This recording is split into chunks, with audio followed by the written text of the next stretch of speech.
suis avec Madame le maire des Médans, Karine Kaufmann. Merci de nous accorder un petit peu de votre temps. Premièrement, comment ça va après, on va dire, l'élection, les Covid, comment est-ce que vous vous portez? Ah ben, tout va bien. Tout va bien, très tout bien. Va bien. Alors, au mois de juillet, nous avons eu effectivement une nouvelle exécutive qui s'est constituée à l'ACU. Et je voulais avoir votre avis sur comment vous vous sentez au sein de cette nouvelle configuration de la communauté urbaine Grand Paris Seine-et-Oise. Est-ce que des petites communes comme la vôtre a sa place, se sent mieux ou pas mieux?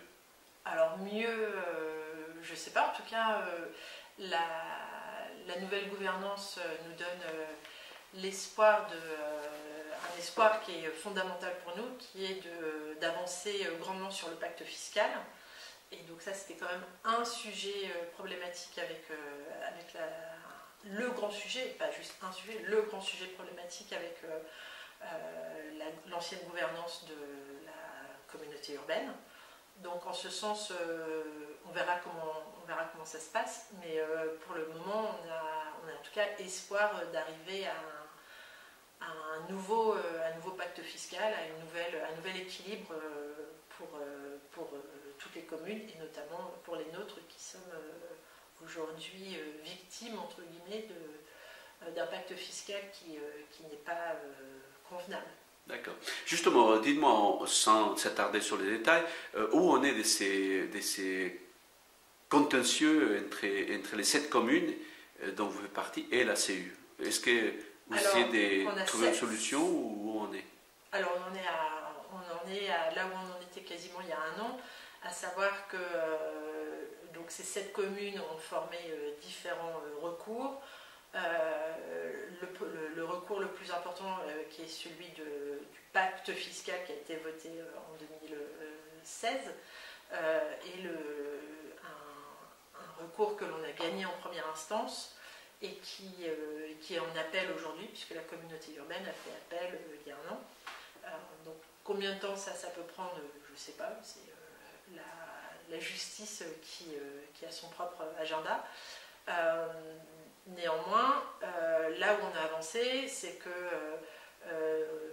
ces communes se sont mises d'accord pour trouver des solutions et trouver des accords avec la nouvelle gouvernance pour créer un nouveau pacte fiscal, donc pour revenir sur ce qui a été établi et trouver un nouveau pacte fiscal qui puisse convenir aux autres. Alors, en ce moment, on est 5 communes à travailler avec la gouvernance et 2 autres communes qui travaillent un peu plus séparément. Voilà. D'accord. Donc, Andrézy et Triel, pour ceux qui ne connaissent pas. En tout cas, le président Raphaël Cognier était dans l'apaisement. On voyait bien dans son discours de juillet. Ouais. Et surtout, il y avait un message, notamment des priorités. Parmi les priorités, il y avait le développement économique et notamment, effectivement, en utilisant l'axe de la Seine.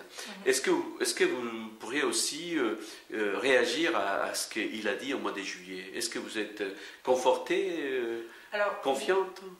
Oui, je partage sa vision en tout cas du territoire, à savoir qu'il a parlé de développer le territoire à partir de l'axe Seine.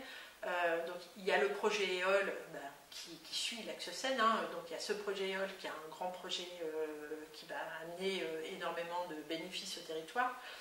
Et puis il y a la nécessité de créer quelque chose une sorte d'identité du territoire dont on parle depuis le début de la communauté urbaine, qui est une identité qui n'est pas facile à trouver parce qu'on n'a pas de commune-centre.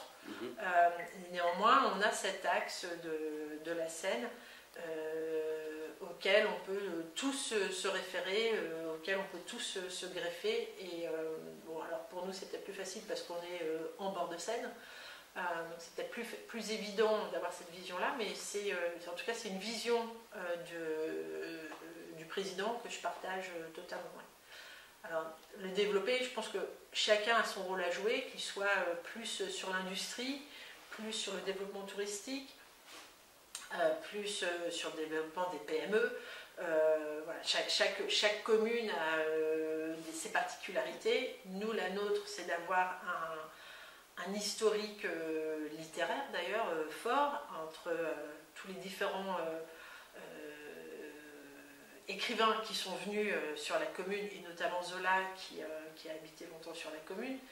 Et donc on a la réouverture de la maison Zola qui doit arriver là en avril, la création du musée Dreyfus qui est en cours et qui doit également ouvrir au mois d'avril. Et donc on a par Zola et par Le Corbusier à Poissy sur le territoire deux personnes qui sont connues au niveau mondial et qui peuvent attirer un tourisme qui va au-delà de notre territoire et au-delà de l'Île-de-France. Très bien.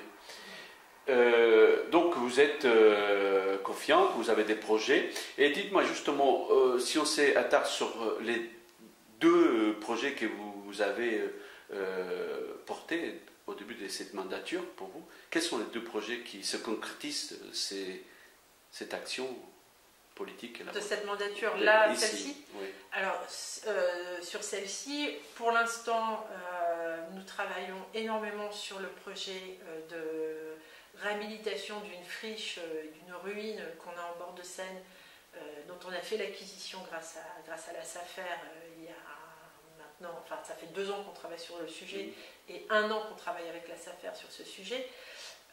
Donc on a acheté ce terrain qui est situé en bord de Seine à 30 secondes de la maison Zola et qui va nous permettre d'offrir aux visiteurs de la maison Zola par exemple et aux autres un complément de visite dans un espace naturel dans lequel on veut nous avoir une identité un petit peu enfin pas un petit peu, complètement environnementale, à savoir qu'on veut y planter une végétation qui permet de dépolluer les eaux de ruissellement avant leur arrivée en Seine.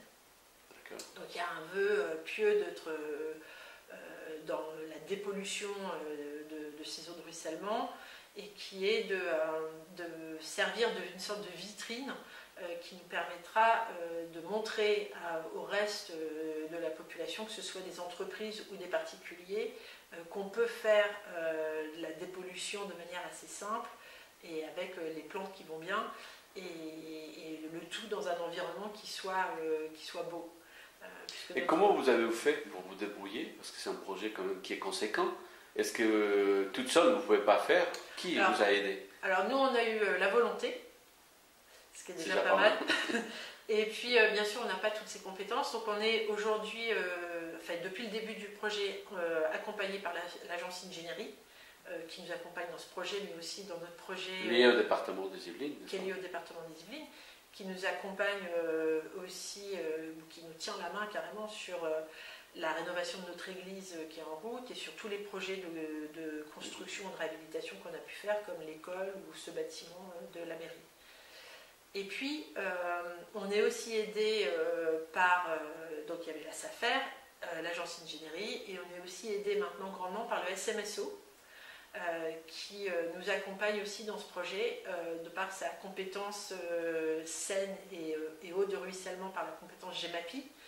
Donc c'est aussi les agents du SMSO qui nous accompagnent sur ce projet. C'est un syndicat qui s'occupe des bords de Seine, hein, c'est ce qu'il faut Alors dire. c'est le syndicat mixte Seine-et-Oise qui s'occupe de tout ce qui est lié à la Seine et aux eaux de ruissellement qui convergent vers la Seine et l'Oise du coup. Voilà, c'est un syndicat qui est sur la communauté urbaine et sur 3 autres EPCI, donc communauté d'agglomération. Très active évidemment sur tout ce qui concerne les bords de Seine, notamment l'environnement. Ils sont tous oui, aussi alors par exemple, ils ont eux fait la digue de Mont. Ils sont en train de finaliser le projet de la digue de Montesson. D'accord. Voilà. Très bien. Ici, donc, ils sont actifs avec vous, avec ces projets. Est-ce que, pour conclure, vous pouvez me dire, donc, et c'est une question, j'allais dire, presque philosophique, les rôles et la place des petites communes comme la vôtre dans cette grande communauté urbaine des 73 communes, comment vous la voyez, vous, dans les années à venir? Alors, pour les autres communes, je ne sais pas. Après, pour beaucoup, il y a une identité plus agricole que la nôtre. Et notre commune est une commune agricole notamment. Je pense que nous, notre rôle à jouer, il est, par rapport à ce que je disais tout à l'heure, il est d'amener cette ce complément au niveau touristique. Et, par le musée Zola, par la maison Zola, le musée Dreyfus, on a aujourd'hui une offre qui est assez exceptionnelle sur le territoire et on se doit, à mon sens, d'accompagner le développement de ce musée pour pouvoir promouvoir le territoire de la communauté urbaine. Et c'est réciproque, c'est-à-dire que la communauté urbaine a la compétence tourisme, et donc c'est aussi à elle de tirer parti de ce musée pour promouvoir son territoire. Donc on a une relation gagnant-gagnant, ou gagnante-gagnante à jouer avec la communauté urbaine. Très bien, merci Madame Kaufmann, et puis je vous souhaite une bonne journée. Merci. Vous aussi.